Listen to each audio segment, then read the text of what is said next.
Hi friends, അടുത്ത mini വ്ളോഗിലേക്ക് എല്ലാവർക്കും സ്വാഗതം. അപ്പോൾ നമ്മൾ ചെയ്തുകൊണ്ടിരിക്കുന്ന ഹോസ്പിറ്റൽ ബാഗ് പാക്കിംഗ് ആണ് കേട്ടോ. അപ്പോൾ ഇനി അടുത്തതായിട്ട് നമുക്ക് ആവശ്യമുള്ളത് മീമിയുടെ വൈപ്സ് ആണ് കേട്ടോ. അപ്പോൾ നല്ല ഒരു പ്രൊഡക്റ്റ് തന്നെയായിരുന്നു വൈപ്സ് ആണെങ്കിലും നമുക്ക് ഹെൽപ്ഫുൾ ആണ്. കാരണം എന്താ വെച്ചാൽ എപ്പോഴും നമ്മൾ തുണിയൊക്കെ ഉപയോഗിച്ചിട്ട് നമ്മൾ കൊച്ചിനെ തുടയ്ക്കുന്ന സമയത്തൊക്കെ അവിടെ മുറിവുണ്ടാവാനൊക്കെ വളരെ സാധ്യത കൂടുതലാണ് കേട്ടോ. അപ്പോൾ ഇടയ്ക്കൊക്കെ നമുക്ക് ഈ ഒരു വൈപ്സ് ഉപയോഗിച്ചിട്ട് തുടപ്പിക്കുകയൊക്കെ ചെയ്യുകയാണെങ്കിൽ നല്ലതാണ്. പിന്നെ അതുപോലെ കുളിപ്പിക്കാൻ പറ്റാത്ത കുട്ടികളെയൊക്കെ ജസ്റ്റ് ഒന്ന് അഴുക്കൊക്കെ പോകാനായിട്ട് ഈ വൈപ്സ് ഉപയോഗിച്ചിട്ട് തുടപ്പിക്കാൻ നല്ലതാണ് കേട്ടോ. പിന്നെ നമുക്ക് ആവശ്യമായിട്ടുള്ളത് ഡയപ്പറാണ്. ഡയപ്പർ എന്തായാലും വേണം. കാരണം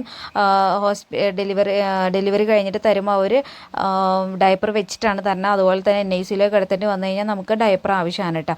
അല്ലാതെ ഉപയോഗിക്കുന്നവർക്ക് ഉപയോഗിക്കാൻ ഞാൻ യൂസ് ആക്കാറില്ല. ഞാൻ എവിടെയെങ്കിലും പുറത്ത് പോകുമ്പോൾ ഹോസ്പിറ്റലിലൊക്കെ പോകുമ്പോൾ മാത്രമേ ഞാൻ അല്ലാതെ ഉപയോഗിക്കാറുള്ളൂ കേട്ടോ. കുട്ടീനിങ്ങനെ ക്ലോത്ത്സ് തന്നെയാണ് ഞാൻ യൂസ് ചെയ്യാറുള്ളത്.